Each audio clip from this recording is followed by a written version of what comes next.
Hi hello నమస్తే welcome to our channel. ప్రముఖ ధర్మశాస్త్ర నిపుణులు మనకు సుపరిచితులు డాక్టర్ కాకునూరి మూర్తి గారు మనతో పాటు ఉన్నారు. నమస్కారం అండి. నమస్కారం అమ్మా. ఎలా ఉన్నారు? క్షేమంగా ఉన్నాను తల్లి. యూజువల్ గా పెళ్ళైన తర్వాత ఆడపడుచులకి ఆడబిడ్డలకి వడిబియ్యం పోస్తూ ఉంటారు. అసలు ఎందుకు పోస్తారు? దాని యొక్క ప్రాధాన్యత ఏంటి?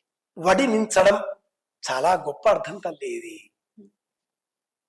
ధర్మ ప్రజా సంపత్త్యర్థం శ్రియముద్వహే అనే ఫార్ములా మీద పెండ్లి అనే వ్యవస్థను మన దేశం ప్రపంచానికి అందించింది. ఈ పెండ్లి అనే వ్యవస్థ అది 5 రోజులు కావచ్చు, 16 రోజులు కావచ్చు, అల్లు అర్జున్ సినిమా కూడా కావచ్చు. ఏం చేసినా ఈ పెండ్లి అనే వ్యవస్థ ధర్మ ప్రజా సంపత్త్యర్థం శ్రియముద్వహే, ఇది ఫార్ములా. ఓకే, A+B² లాగా ఈ ధర్మ ప్రజా సంపత్త్యర్థం అనేటటువంటి ఈ ఫార్ములాలో ప్రశ్న ఏంటి? వడిబియ్యం ఎందుకు పోస్తారు?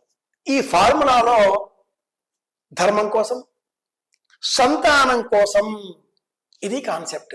వడి నింపడం. ఓ అమ్మాయి ఓ అబ్బాయి కలిసి ఒక ఇంటి వారుగా మారారు, ఒకరుగా అయ్యారు.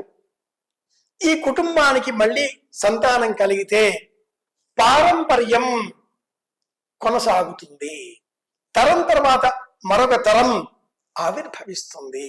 అలా రావడం కోసం నాగవల్లి అనేటటువంటి ఆచారాన్ని వివాహంలో జరిపించిన చివరి క్షణంలో ఒక చెక్క బొమ్మ తెచ్చి 4 స్తంభాల వలె పుల్లలు నాటి వాటి మధ్యన వస్త్రం కట్టి ఊయల వల చేసి ఈ చెక్క బొమ్మను అందులో ఊచి ఆ అమ్మాయిని పుట్టింటి నుంచి అత్తవారికి పంపే సమయంలో మెడలపైన ఇంకొక చీర వేసి అందులో పసుపు నెయ్యి కలిపిన బియ్యమును సువాసిని స్త్రీలు, సంతానం కలవారు, కుటుంబం కలవారు 5 దోసెళ్ళు ఆ చెక్క బొమ్మతో గాజులు, పసుపు, కుంకుమ, పళ్ళు, ఖర్జూరాలు, కొబ్బరికాయలు, పూర్ణ ఫలాలు వాటితో ఒడిలో వేస్తే వడి నించడం.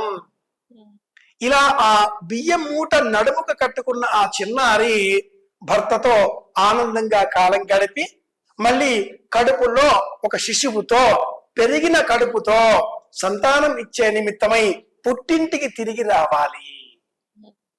ఈ లక్షణం కోసమే వడి నించడం. ఇది కుదరని ఎడల అనివార్య కారణాల చేత కొంతమందికి వెంటనే సంతానం కలగకపోవచ్చు.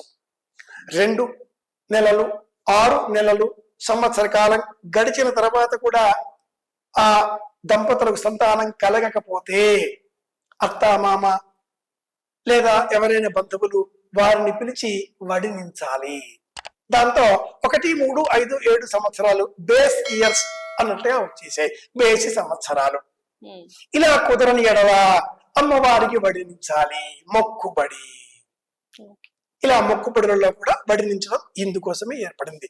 వడినించడం అంటే సంతానం కలగాలి అంటూ ఆశీర్వదించడం, ఇది అర్థం. థ్యాంక్ యూ సో మచ్ గురుగారు. మరిన్ని ధర్మ సందేహాలతో మరొక ఎపిసోడ్ లో కలుద్దాం. ధన్యవాదాలు. సంతోషం.